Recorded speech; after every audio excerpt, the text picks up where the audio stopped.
Monty, can you hear us? I can. Can you hear me? All right. I can. Can you hear me? Oh yeah, loud and clear. Okay. I was trying to get my phone where and get it set up.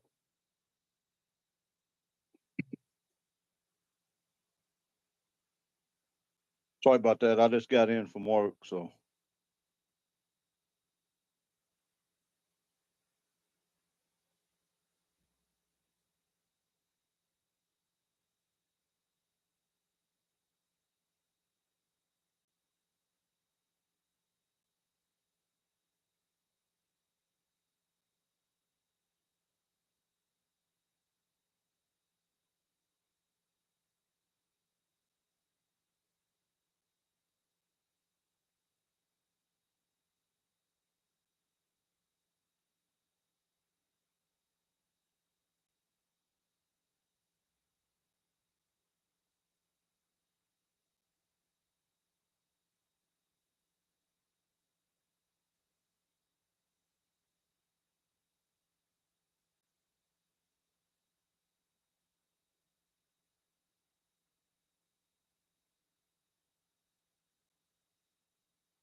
Testing 1 2.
Mayor, it's 7:00.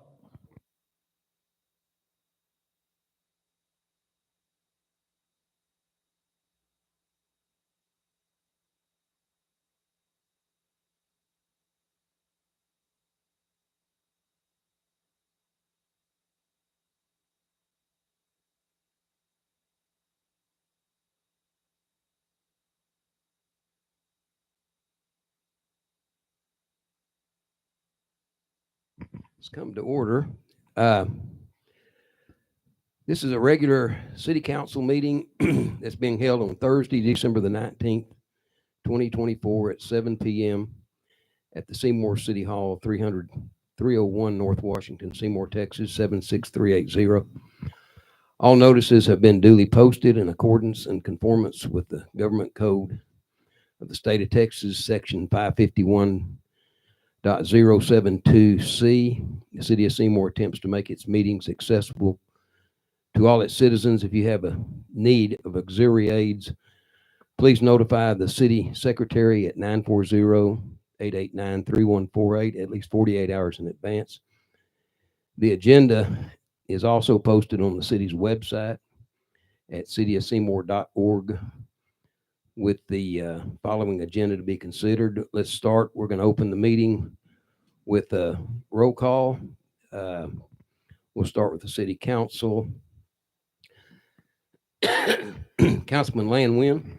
Here. Councilman Debbie Gillespie. Here. Councilman Billy Hendricks. Here. Councilman Monty Glass. Here. Thank you, Monty. You bet. And Councilman Skylar Hendricks. He's not on yet. Okay. All right. Also, I'd like to, before we do our Pledge of Allegiance, like to recognize the other folks here tonight. Dr. Jeff Brazier, City Administrator, Ms. Lauren Bush, the City Secretary. Got a lot of people here from the city. Mr. Doug McMicken, who is the supervisor out at the transfer station.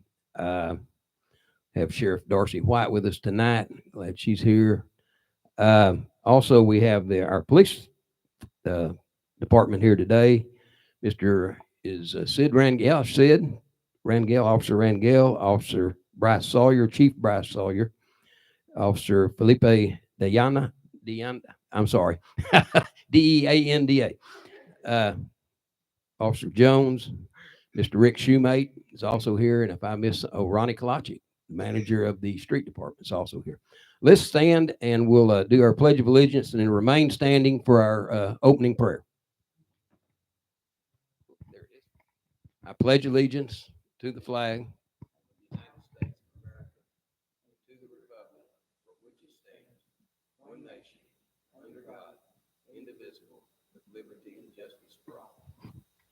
Okay, I have Mr. Pastor Russell Roberts here tonight. Want to just give him he's a pastor at Calvary Baptist Church.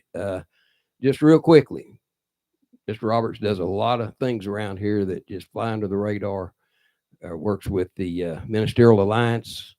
Somebody gets broken down here in town, I'm sure the police department have him on speed dial, but they built a room at the church to handle people with domestic situations. I mean, he does a lot of things, and you're a blessing to the town. I appreciate you being here and agreeing to pray for us.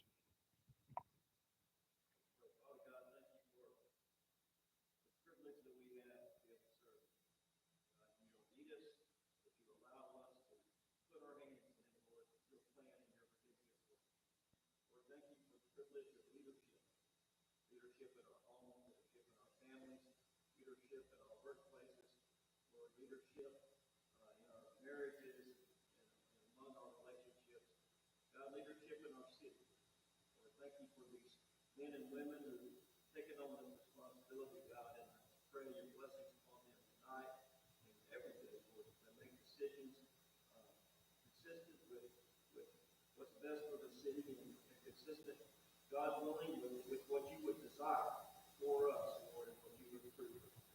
Lord, I just pray your blessing upon them in this meeting tonight, and all the city officials that are here, and various departments that represent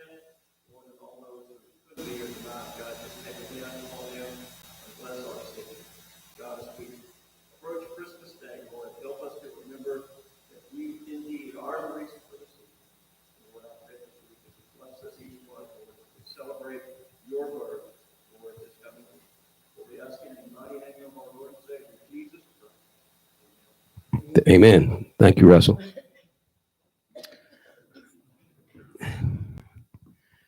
Okay. I don't have a lot on my announcements, but we had a good Christmas parade. I just continue to get comments about that and how successful it was. And Ms. Bush and Dr. Brazier, thank you so much for all the work you did on that. And there are others, I'm sure, involved, and city departments that participated and spent the time on that. Just wanted and just came to me this afternoon, but if any, and I don't see the other city council people that much, but if anybody has any, if you got ideas or things you think that you want to put forward, feel free to put those forward, and we want to make Seymour as good as it can be, and a model if we can to other places. So, Councilman Mayor Pro Tem Glass, do you have any announcements or anything you'd like to say? Yeah, the only thing I gotta say is to Clayton, I guess, you're the only person I can hear. Can you you can hear me okay, Monty? I can hear you loud and clear. Okay. All right. I heard about half the pledge and it went off and didn't hear any of the prayer. Okay. I don't think the microphone was on during the prayer. We'll make Okay. sure that's on from now on. Anything else, Monty? No, I guess that's it. Okay. All right. Let's see. Thank you, Lauren. Dr. Brazier, I think we've got some employees in a department we'd like to recognize. Yes, sir, we do. It is my honor, it's my privilege to recognize our police department. And I know that one of the goals that the city council has put forth is improved traffic control. The primary reason, the primary focus is just keeping our citizens safe. And so I've just been really, really impressed with Chief Sawyer and his team. They have stepped forward, and I think that they have done an outstanding job. But they really, over the last month, have implemented a few new techniques and strategies that I think have been highly effective. But over the last month, they have given 37 citations, 61 warnings. That's over 98 contacts that they've made over the last month. And it's just important to emphasize that we're doing that just, again, to ensure the safety of our community. We don't want anybody passing through here to run over someone, and we just want people to be safe, and that's improves the overall quality of life of our community when people can walk and drive without the fear of getting ran over or, impeded in some way. So, but they have a speed trailer that it's been broken for a very long time. He's gotten that repaired. They've moved that to different locations throughout the town, particularly some of your more busy roads, and that's just to deter people from speeding. And Chief Sawyer has actually mentioned there's been times where people are like, I didn't realize that I have been going so fast. And so it's just holding honest people honest, and I think they've done a great job there. And they've received also 91 calls they've responded to, and they've made 2 arrests and 1 very big drug arrest over this past month. So anyway, I think their hard work, determination, and commitment to our community deserves recognition. So at this time, I would like to recognize, if you please come forward, Chief Bryce Sawyer, the Sergeant Felipe Deonda, Justin Jones, Sid Rangel, and also a very important part of this team is Mr. Rick Shoemate, who's probably the best animal control officer in the country. And but he's again a part of this team, and Bill Perryman, who keeps following, I'm sure, all of them straight. So anyway, if y'all please come forward and allow the city council, the mayor, would like to again recognize your excellence in traffic safety award. And so this is for the entire department. And hopefully, as y'all walk in each day, that y'all look at that and just know how much y'all are appreciated and valued within our community. And we just thank you for all your hard work and keeping us safe every day and every night. I just want to take a minute to recognize Rick. I don't know if y'all know this, but Rick might be at times the most hated person in this city, between dealing with some code compliant stuff and dog stuff. And people are very particular about their animals, and Rick gets put in a bad spot. So I just want to recognize Rick for a minute, let him know how much we care and we appreciate everything he's been doing for us.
Let's all remember to speak into our microphones. Any citizen comments tonight?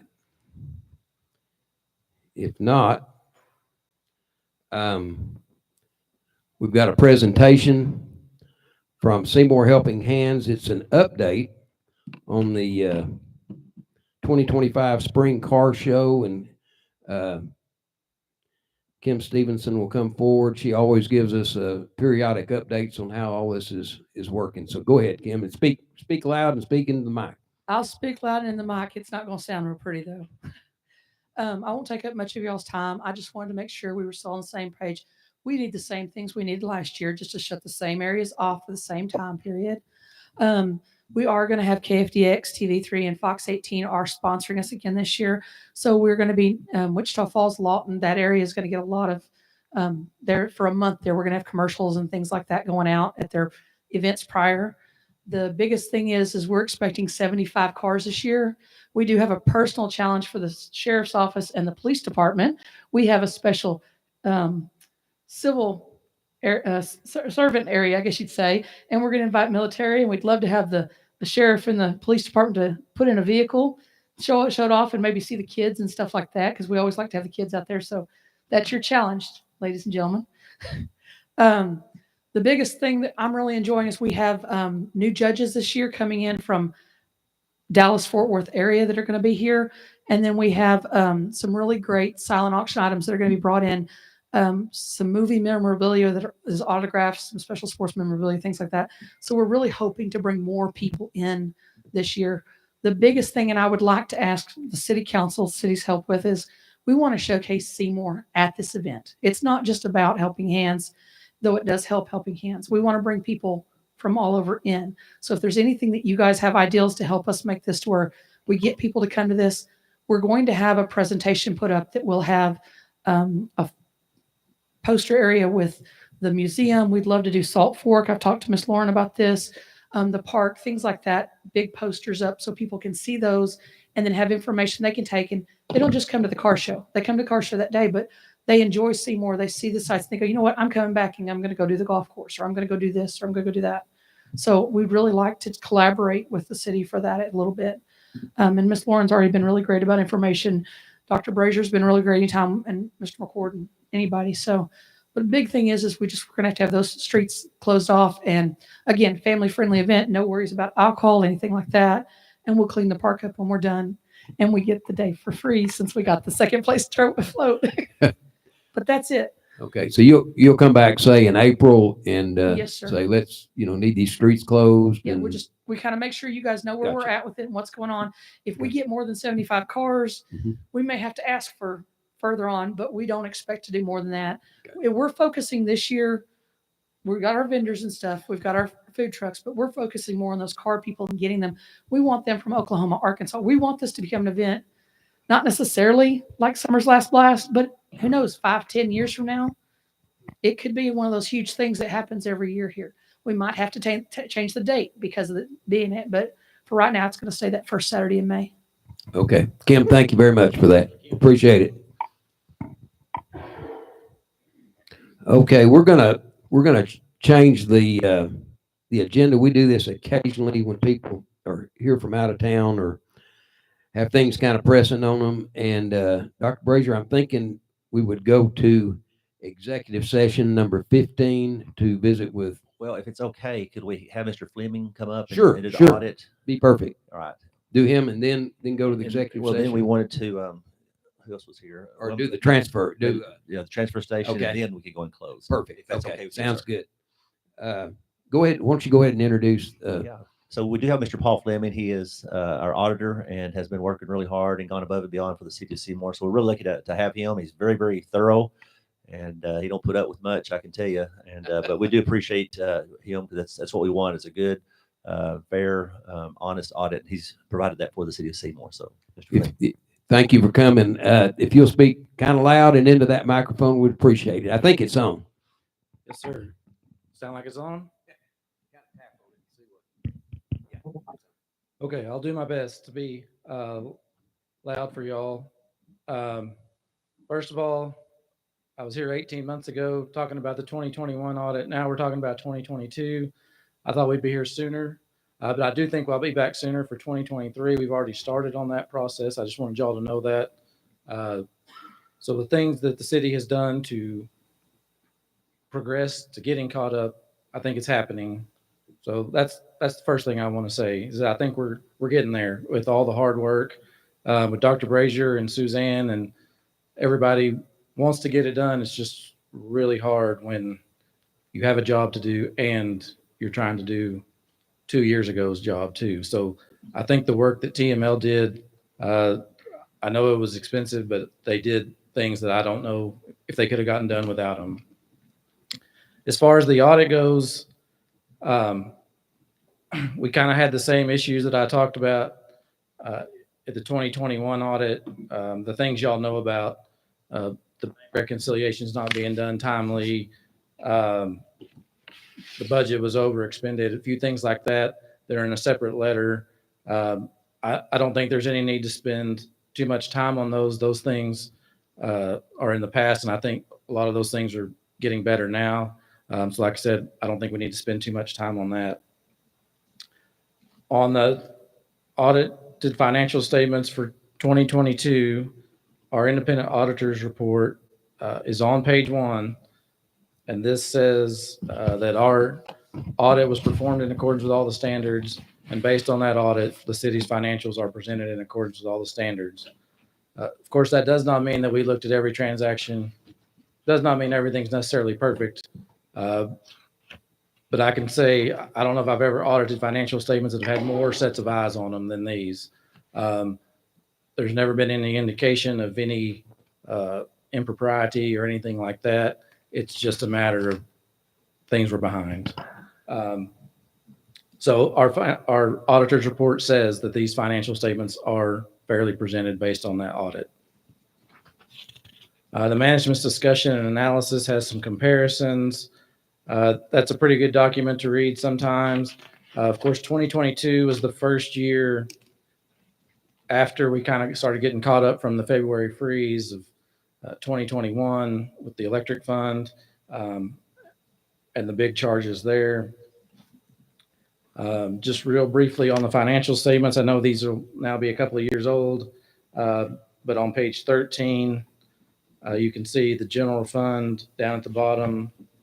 The fund balance at the end of the year was about $430,000, which is pretty comparable to where it had been the year before.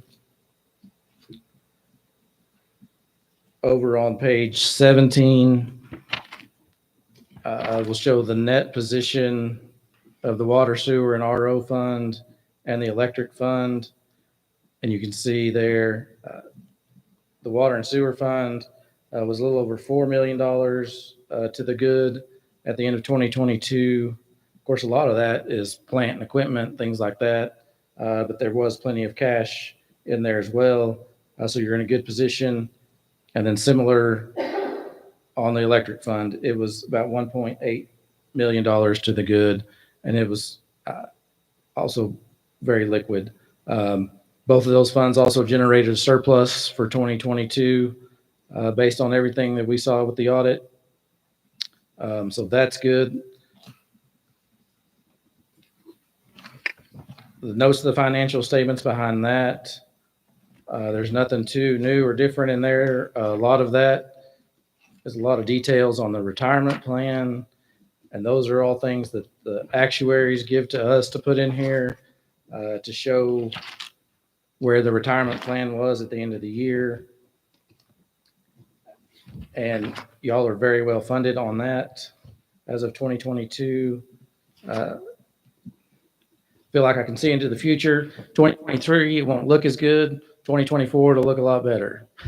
That's just based on their adjustments at TMRS. But overall, the plan is in good shape. Back behind that, all the way back on page 43, shows the general fund budget compared to your actual results. And you can see your revenues there were quite a bit less than what had been budgeted. A lot of that, though, was some grant revenue that I think had been budgeted for the big airport project that got done the year before. It was just a timing deal. It wasn't anything y'all were really missing out on. It was just a timing issue. And then the expenditures overall, they were about 400,000 less than what had been budgeted for that year. Over on page 44 and 45 are some schedules that we're required to show in the retirement plan. Just shows you how it's been going. So you can see there on the last column, third line up from the bottom, that the plan was 102% funded at the end of the year. So that's very good. Then over on page 48 and 49 is an independent auditor's report on compliance. And with those, we had findings. And again, kind of the things I mentioned earlier, it's the same findings we had for the 2021 audit. I think we're likely to have them again for the 2023 audit. And then 2024, maybe we'll be caught up and these things won't be in there. Again, it's we had a lot of journal entries. The TML people got all the bank accounts caught up. We had to do other things with moving some things between expenses and revenues, things like that. We made probably 40 entries. So when we do have to do that, those are called material audit adjustments, and those constitute a finding under government auditing standards. The other item, other big item is the bank reconciliations, like I talked about. And again, I think those things are probably corrected. We're on the road to getting corrected now if they're not already. So those things I think will be better in the future. And other than that, I'm just happy to answer any questions that y'all have or anything y'all want to talk about. You know, I've kind of looked, thank you for what you've done on this. Look back on this, and, you know, and what keeps coming to mind is I'm looking at things 2 years, 2 years old, and some of the things I look at are like, we're in pretty good shape, on some of these funds, and, kind of trying to, where are we at on that? But am I right in thinking you're working on 22, 23? You've got what you need to begin working on that? Yes, we've worked on it for a couple of weeks now. There's obviously more and more things we need. Like the initial list of things I gave to Suzanne, we've got 95% of them. But then there's more things to look at. And like I said, she's trying to do her job now. And I hate to ask her for stuff sometimes because I feel like she will work herself to death. So Yes. I'm trying not to do that, but I'm trying to ask for everything. And I don't want to pressure her, but I'm sure we'll have it by the end of the year that we'll be able to do the rest of our testing. By the end of this year? By the end of December, Yes. I think we'll be doing all the work, and then I'll be working on getting the financial statements together and hopefully presented to y'all early next year. Perfect. Okay. That's kind of what in my mind, I was hoping for, I guess. And then assuming, that does happen, then we could actually begin getting you information for the 23, 24, correct? Yes. So, yay. Any questions from the council? A lot of numbers here, and, just it'd take a while to sit down and kind of look at some of this. But like I say, I see some money in some of those utility funds, and it makes me think, well, we got all this money, but maybe I'm not looking at that quite. Some of it is plant and equipment and that kind of thing. Right. And some of it you got to have just in case there's another winter freeze Yes. or something. So, Yes. All right. Anything else? Dr. Brazier, any questions? I guess that's it. Are you going to back to Wichita Falls?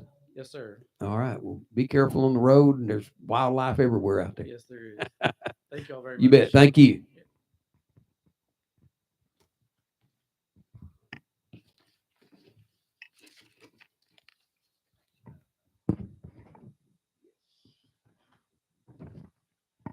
Let me get to 17. 7. Yeah. Do we do that? Do we do that now? Action item? Yes, y'all need to take action on. Okay, audit. discuss. Number 7, discuss, consider, take action concerning the 2021-2022 City of Seymour audit. I guess to accept this audit, do we have a motion from someone to accept this audit? Mayor, I make a motion, we accept the 21-22 City Seymour audit. Okay, we have a motion made to accept the audit. Is there a second? I'll second. Okay, all in favor, say aye. Aye. Thank you, Monty. All opposed, no.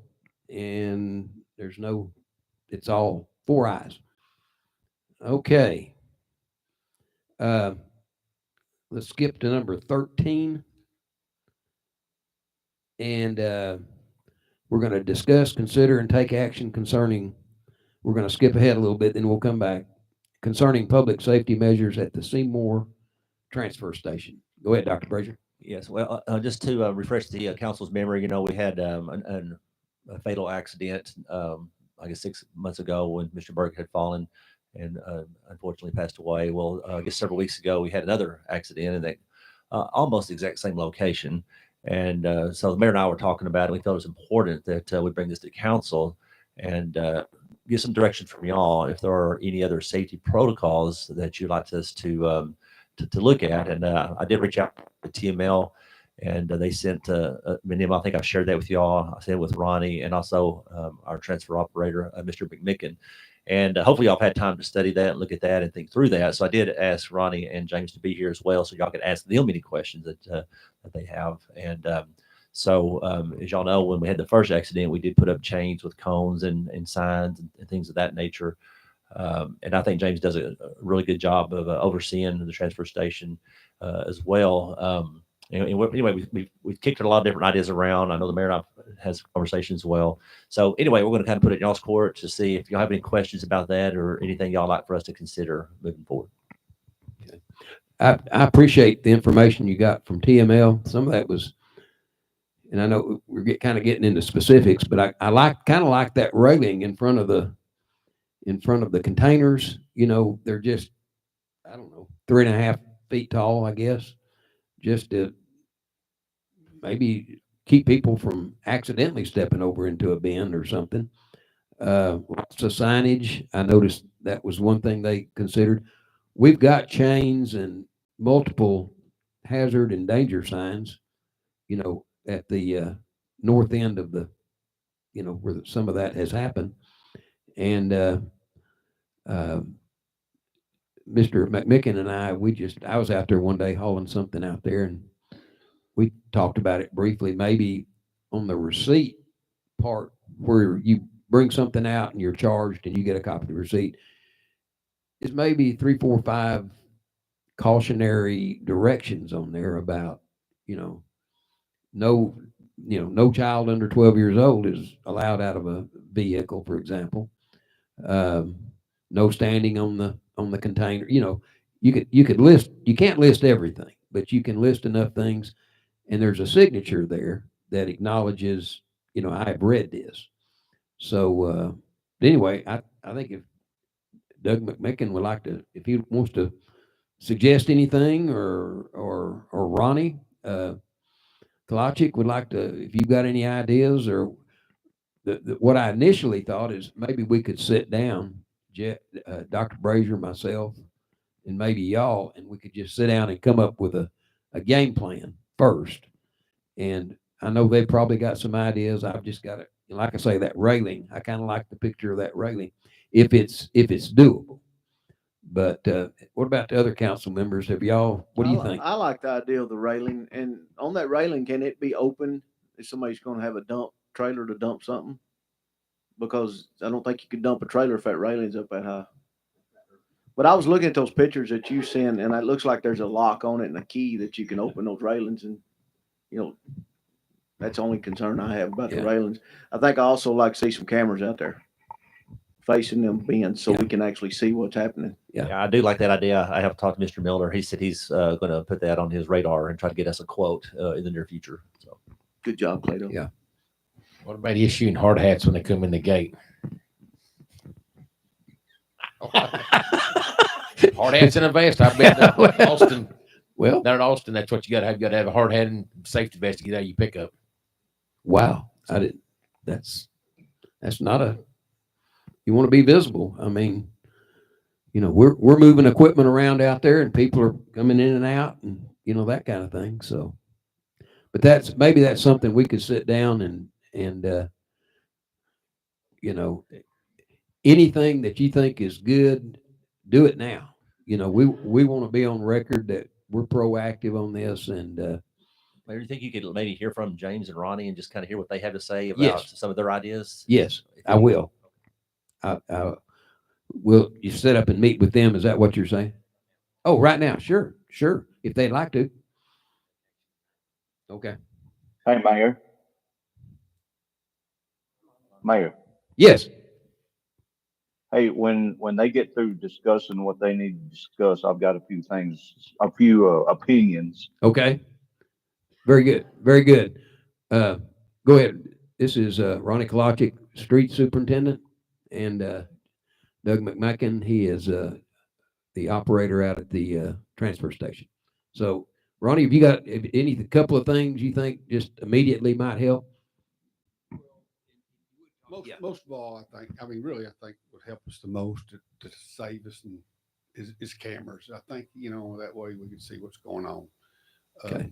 Your swing gate deal, sure, it would work. We'd have to have it where you could open it, like you say, for trailers and different things. Of course, now we got the liability of somebody backing into it because the gate would have to swing out. And, you're always taking a chance of somebody backing into it. Now they're wanting you to pay for the damage on their trailers or something, but I don't really know the solution to all of this. I just don't really know. You got anything, Doug? I mean, Coming up and speak loud right into hold the mic if you want to. I'm good. I'm not the person you want holding the mic. Let's come up with the idea that we could use street barriers right now between the bins, and we could hang the signs. An example, that sign like there. Well, this is this bin number. Don't, and then prohibitive items that we don't take on those barriers, and then we could use that sign also. We could put 3 signs probably per barrier to give these people the information that we don't want them standing on this, and and then the cameras, we could use that. Well, really nobody knows the guy fell, and Yeah, and that would have a record of the it. record is Yes. Yeah, that's very, very good point. But the point about the hard hats and stuff, issuing them under, we can't do that because of the health reasons. Other people using the same You helmet. talk about reusing the same. Yeah. Are there any disposable hard hats? I don't know. We could ask some of these larger towns. What do y'all do? Do y'all just issue the? Yeah, we could follow up on that with some other places and kind of just how do y'all if you issue a hard hat or vest, how do you, like you say, do you want what was on that guy's head on your head? That kind of, or maybe there's a liner or something that goes in them, something. But we all, like I say, you brought some good ideas. I like the cameras. I like maybe some kind of a removable barrier like Councilman Hendricks was talking about. But anything else you want to bring up? I'm good. Okay. Okay. Ronnie, anything you'd like to bring up? I'll get with y'all later and we'll come up with a few things pretty quick. All right. Thank you. Bonnie, go ahead. The gates in the front is a really good idea. like Ronnie said, if you could figure out how to open them. Camera situation is great. Do they unload those containers from the north, on the north end? Mr. McMacken is, so, you unload the containers from the north end? Either way, apparently, Monty. Okay. Well, I don't know how far that concrete goes out that those containers sit on, but if we could maybe put maybe a 2 7/8 piece of pipe on the east corner, be the northeast corner of the container and the southeast corner of the container, and maybe one up on the landing on the northwest and the southwest, and run I don't know how often they drop those containers off, but run like a barrier fence right at the edge of that container over to those poles, where if they do step on that container, they can't fall. If they fall to the north or the south, they're going to fall into that fence. And then have that fence to where you could take it down when they go to deliver those containers. Okay. Kind of a, and also, I don't know how tall those containers are from the concrete up to the top of them.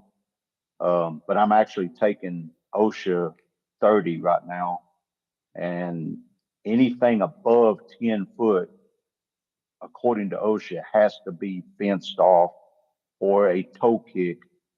And toe kick is on a scaffold, but you still have to be fenced off between 39 inches and 40, I believe it's 44 inches tall.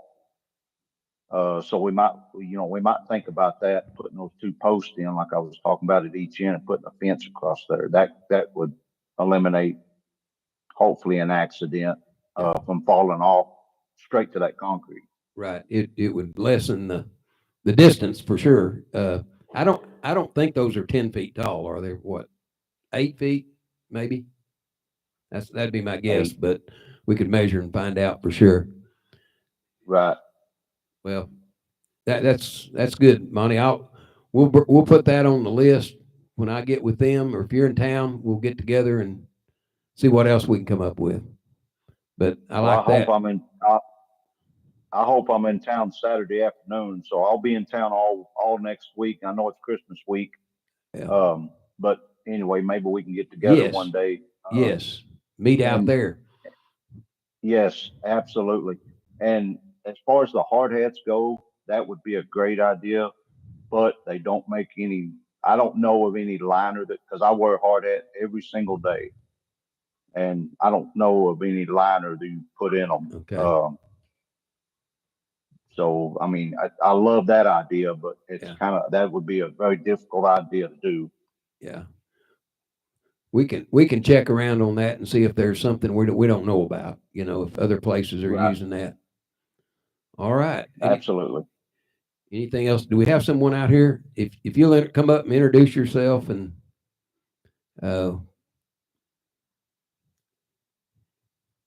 you'll start to, there you go, Jeff. Yes, sir. My name's Eric. I just had a suggestion. All right. If you would, why don't you go ahead and just take it out of the, just put, there you go. Talk. Yeah, I just had a suggestion as far as, instead of wasting money, just have everybody sign a hold harmless agreement that relieves all liability. Yeah. Well, that may go on our little receipt thing that, where everybody signs once they leave a load. Good. You have to sign it to enter. There you go. Thank you, sir. Appreciate it. Anybody else? All right, Monty, thank you for that. We'll, no problem. I'll see where we're at here. I think we're going to go to executive session. Oh, it's an action item. Thank you, Dan. Glad you're sitting there. That is number 13. Discuss, consider, and take action concerning public safety measures at the Seymour Transfer Station. Would someone like to make a motion in regards to that?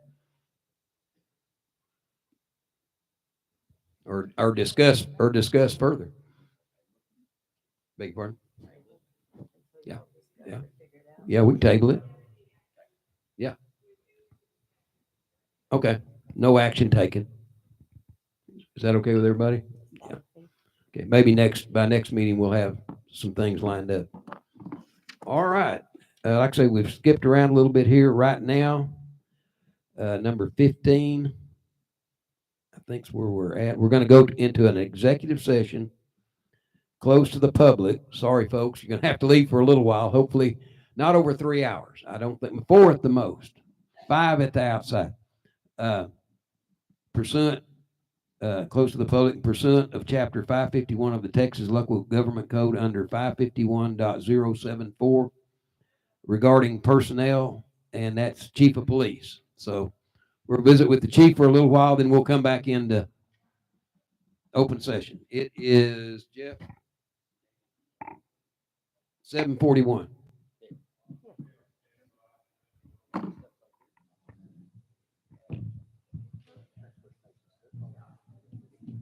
Hey, Mayor, Yes, sir. I don't know how I'm